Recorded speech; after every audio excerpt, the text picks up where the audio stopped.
Boa tarde. O Dia Mundial da Liberdade de Imprensa é comemorado em 3 de maio de 2022 e serve como um lembrete para os governos respeitarem seu compromisso com a liberdade de imprensa. No entanto, em todo o mundo, muitos jornalistas continuam a enfrentar grandes retaliações por reportagens. Isso inclui o Brasil, que, segundo a Repórteres Sem Fronteiras, ocupa a 107ª posição no mundo. Uma das razões pelas quais o Brasil está em uma posição tão baixa são os contínuos ataques à mídia, liderados pelo atual presidente da República, Jair Bolsonaro. Em geral, os direitos fundamentais de liberdade de expressão e liberdade de imprensa passam por um período de ameaças e incertezas em todo o território brasileiro, de modo mais intenso e preocupante a partir de 2019. Meu nome é Isabel Roby e sou advogada da Robert F. Kennedy Human Rights. Para entender melhor a situação dos jornalistas no Brasil, estou acompanhada hoje de Rubens Valente, jornalista premiado. Ele é jornalista há 33 anos e é autor de 2 livros chamados Os Fuzis e as Flechas e Operação Banqueiro. Também é colunista do UOL. Rubens, muito obrigada por se juntar a nós hoje. Para começar, você poderia compartilhar um pouco sobre o trabalho que você tem feito como jornalista no Brasil? Obrigado, Isabel, pelo convite. Obrigado pela Robert Kennedy Foundation, pela Human Rights, pelo convite nessa data tão importante, né, para todos os jornalistas. Meu trabalho tem sido muito variado. Eu cubro política e cubro também os impactos que o governo Bolsonaro tem provocado, em especial nos povos indígenas do Brasil, em especial na Amazônia e no meio ambiente, no Cerrado. Então, é uma coluna que tem vários assuntos, a bordo de diferentes tópicos, desde questões agrárias também, problemas de território, desorganização do sistema de fiscalização e repressão aos crimes ambientais no Brasil, que é o que está acontecendo agora, e também cubro a política, como eu moro em Brasília, cubro a política aqui no centro, né?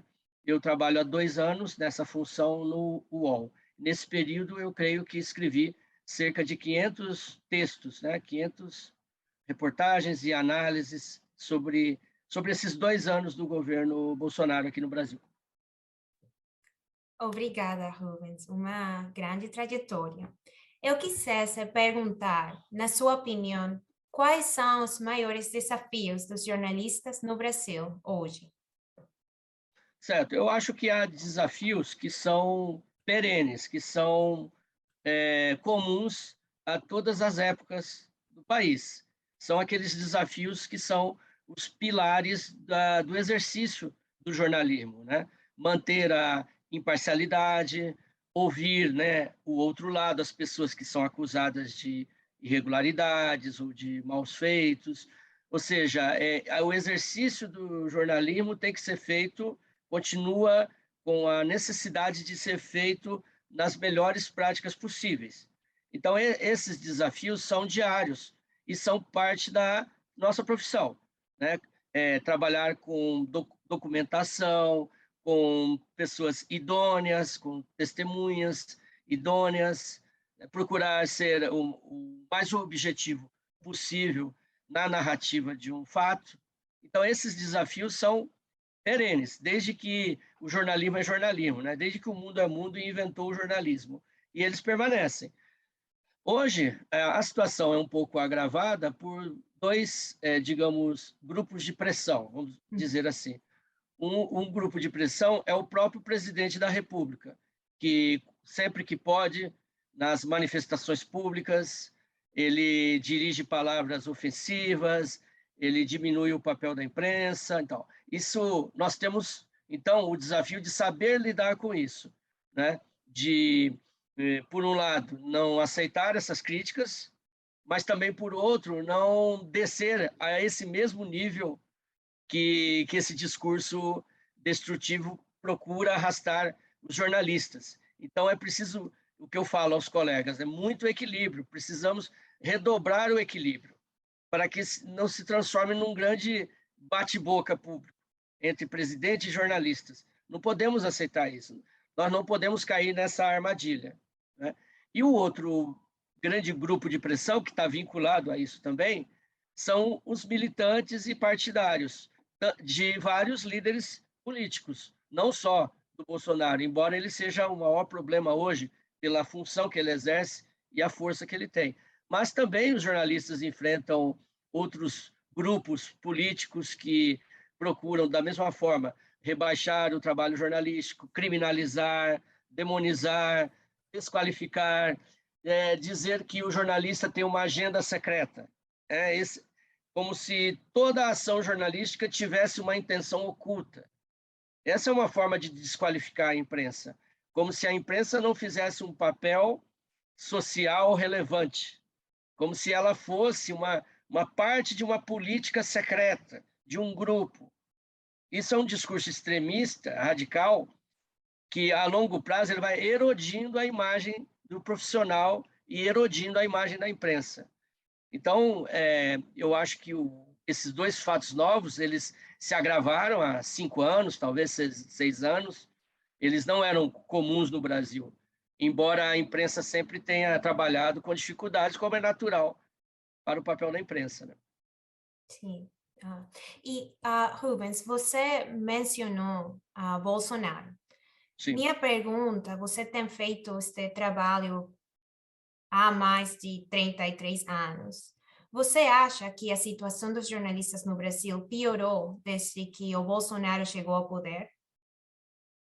Sem dúvida piorou por esses elementos que eu citei, e também os números mostram isso, né? Eu vou citar aqui um trabalho da Associação Brasileira de Emissoras de Rádio e TV, a ABERT, né? Só em 2021 foram 145 casos.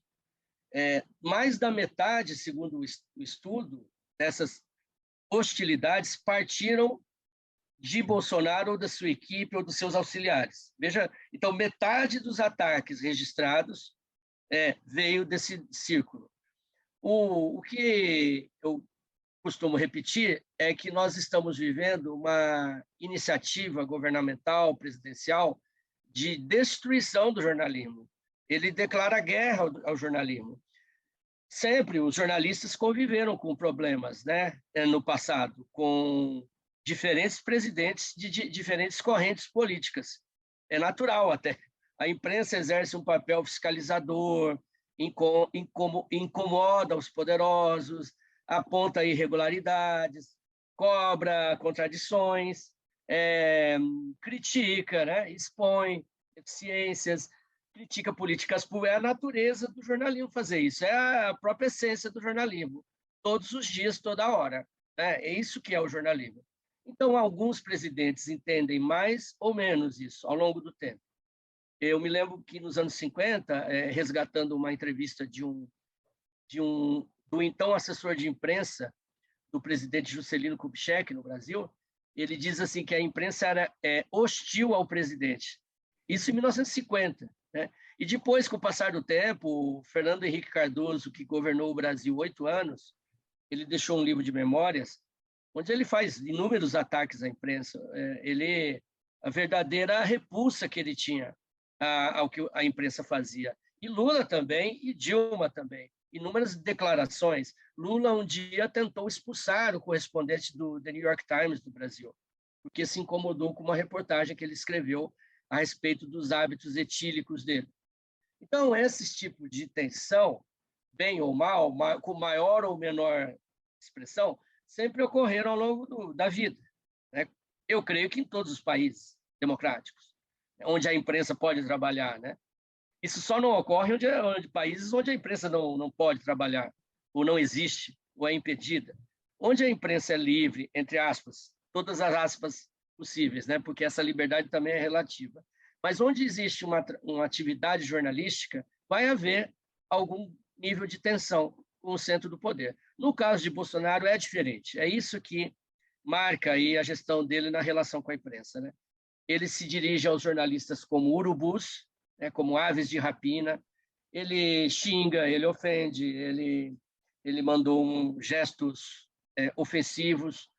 É como que uma destruição. Ele tenta criar uma ligação direta entre ele e o seu eleitorado.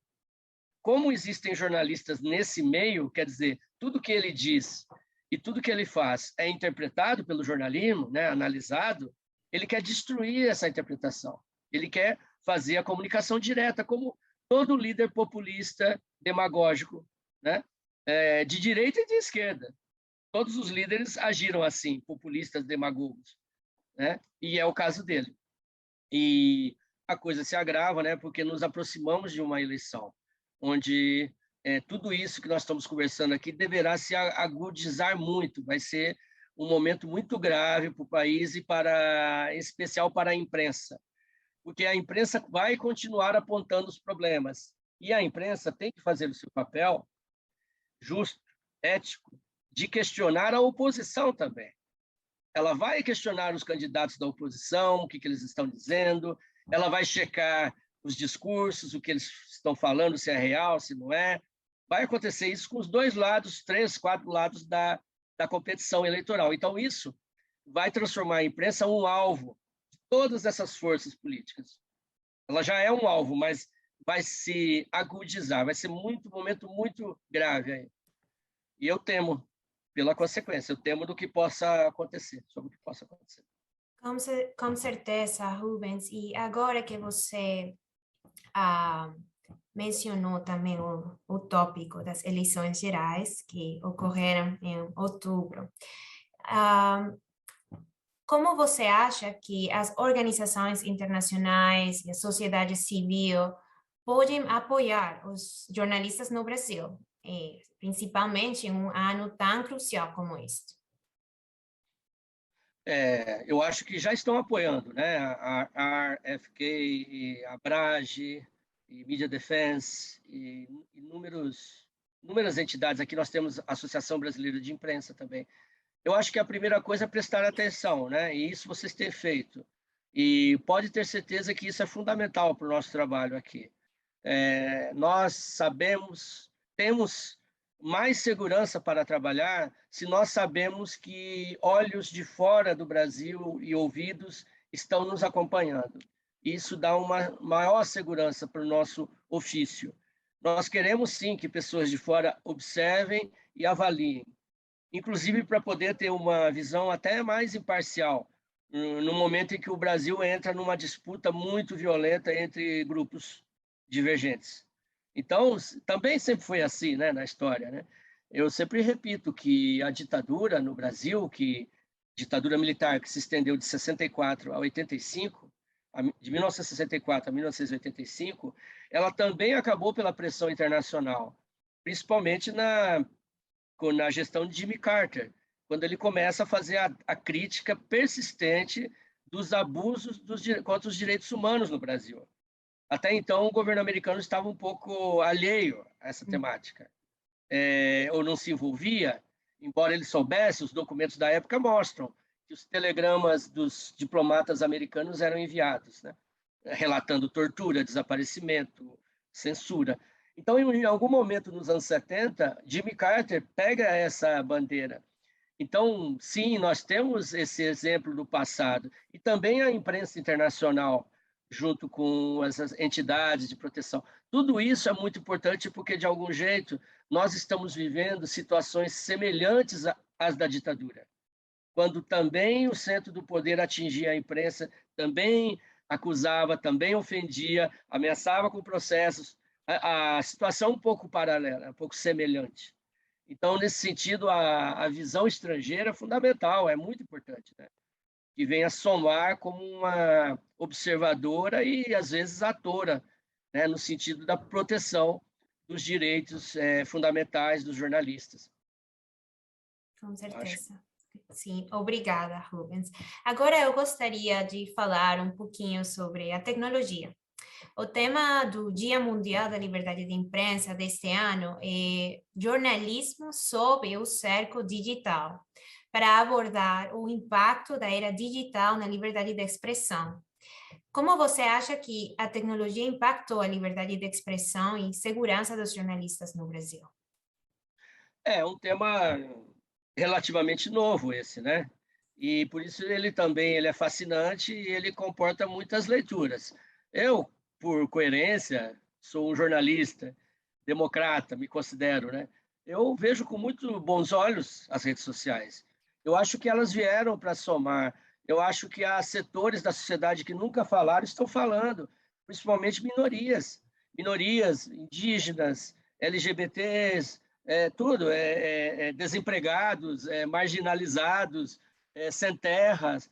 É, hoje você tem essa miríade de expressões, de vozes, que antes não se via tão concretamente. Isso. Então, nesse sentido, é positivo, sim. Inclusive, a problematização do trabalho da imprensa. Totalmente legítimo problematizar, questionar por que isso e não aquilo. Isso daí é parte, e nós jornalistas, eu tenho certeza, nós concordamos com o debate sobre o papel da imprensa e o papel do jornalismo, porque nós nascemos nesse debate. O jornalista ele existe em função do debate, da controvérsia, da análise dos fatos. É uma atividade humana, não é uma técnica. Química, biologia é humana, então ela é controversa. Cada um vai olhar um fato de um jeito. Esse ambiente é correto, é normal. Então eu acho que a internet ajudou muito. Eu sou um fã de tudo que aconteceu, né? Porque eu me lembro como era antes. Eu fiz toda essa transição, né? Eu trabalhei com máquina de escrever, por exemplo. Eu trabalhei com um aparelho de telex, né? Era um trambolho, um equipamento desse tamanho assim. Trabalhei com fax. Então, e a checagem das informações era muito mais complicada na época. A qualidade do que era dito, se você olhar para trás e ver o que era escrito, hoje você vê que tem muitos erros. Erros factuais, erros de números, erros. Por quê? Porque a informação não era tão acessível. Então, tudo isso eu acho excelente. Eu sou um entusiasta, certo? Agora, como tudo na vida, veio de fato junto, né? Aquilo que o Humberto Eco lá designou, né? De que os idiotas começaram a ter voz também, junto com isso, né? Nós temos um escritor falecido no Brasil que chama-se Carlos Heitor Coni, e ele dizia que a democracia é feita do luxo e do lixo, né? Então, junto com o luxo, junto com as coisas boas da discussão superior das ideias, vem também o lixo, né? Então vem os xingamentos. Um dia, por exemplo, eu escrevi uma matéria e eu fui contar quantas vezes eu fui xingado, né? Eu parei quando eu cheguei no 1.000. 1.000 pessoas me xingaram em um dia. É como se eu entrasse num ginásio de esportes, né? E 1.000 pessoas me xingassem. Mas aí eu parei de contar. Recebi ameaças mais concretas de morte, né? Vou te pegar, vou te sequestrar, e tal. Então tudo isso vem junto. E é difícil às vezes, dependendo da natureza do que o jornalista está dizendo e também dependendo do veículo que está por trás desse jornalista. Se esse veículo é muito frágil, não tem uma barreira jurídica, até psicológica para esse profissional, o impacto pode ser muito pior, pode ser devastador o impacto, né? Dessa onda de ódio. Então, como resolver isso? Realmente, eu penso muito a respeito, eu não tenho uma resposta, porque como eu sou um democrata, eu acredito que a liberdade de expressão é um bem vital, a liberdade de expressão, a liberdade de dizer. Então, como conjugar a liberdade de dizer com a liberdade do jornalismo, né? De não ser tripudiado, atacado e tal. Como conviver isso? São dois direitos que se enfrentam, né? O direito da expressão com o direito à sua honra, à sua imagem. Como resolver isso? Eu sou um otimista nesse sentido. Eu acredito muito na educação mesmo, no processo educacional. Eu acho que as pessoas vão chegando a uma conclusão própria também, porque muito desses ataques não é por robôs, não é. Muito desses ataques vem de pessoas de carne e osso, pessoas que resolveram gritar, xingar, pessoas mal preparadas na vida ou injuriadas com a vida, ou tem de tudo nisso. Então, eu acho que muitas dessas pessoas que jogam a sua raiva nas redes, eu quero acreditar que elas também vão fazer essa reflexão a médio prazo e longo prazo. Temos que acreditar nisso, entende? Eu acho que nós saímos assim de um ponto aqui onde nada era falado e fomos para um ponto aqui onde tudo é falado. Então, com o tempo, nós vamos chegar aqui no meio. As pessoas podem falar, as pessoas podem criticar, mas tem limites. O limite é não pregar o extermínio do outro, não pregar o crime, como matar o outro, e não pregar a extinção do jornalismo. Porque o jornalismo é um pilar democrático, ele é parte da história toda. O jornalismo ajudou a criar a internet e o discurso livre. Ele ajudou a criar isso, né? Então, eu também quero dizer, não acredito em nada quando se fala em regulação. Não acredito. Eu acho que é um terreno muito pantanoso quando governos, parlamentos, não sei quem, falam em controlar esse discurso na internet. Acho extremamente perigoso também, porque o risco é, ao defender a democracia, você destruir a democracia. E aí esse é o problema. Aqui no Brasil tem um ditado popular, né? Que o problema é jogar a água do banho com o bebê junto, jogar fora. Então, a água está suja, você tem que tirar a água suja e segurar o bebê. O que nós estamos vivendo, às vezes, é esse risco. Porque estaríamos falando, então, de instrumentos, de agências de regulação, de comitês, como é que seria isso? Quem que avaliaria o limite de uma expressão? Temos o judiciário, mas o judiciário também deve ser o árbitro disso, será? E quando o judiciário é alvo dessas críticas? Ele é parte da crítica. Ele pode ser, entre aspas, uma vítima da crítica. Como ele vai julgar a si próprio? Então, não tem soluções simples isso. Eu quero confiar num processo educacional, que as escolas melhorem a formação das nossas crianças e que daqui a 30, 40 anos a gente tenha um ambiente menos poluído, mais propositivo. É isso que eu acredito, né? Sim, há movimentos criminosos, do tipo robôs, né? Movimentos que são orquestrados. Aí sim, aí eu acho que é possível atuar, mas atuar sempre que for possível provar e detectar, e não atuar no genérico. Nós precisamos da prova de que aquilo está acontecendo antes da censura, e não a censura prévia para ver o que vai acontecer. Não, é complexo, são realidades novas, né, que a gente está enfrentando. Né? Como eu sou otimista, eu acho que nós vamos superar isso. Já superamos em outros momentos, né? Com certeza. Sim, continue, Rubens. Não é isso, eu acho que não há saída simples e também não há saída acabada.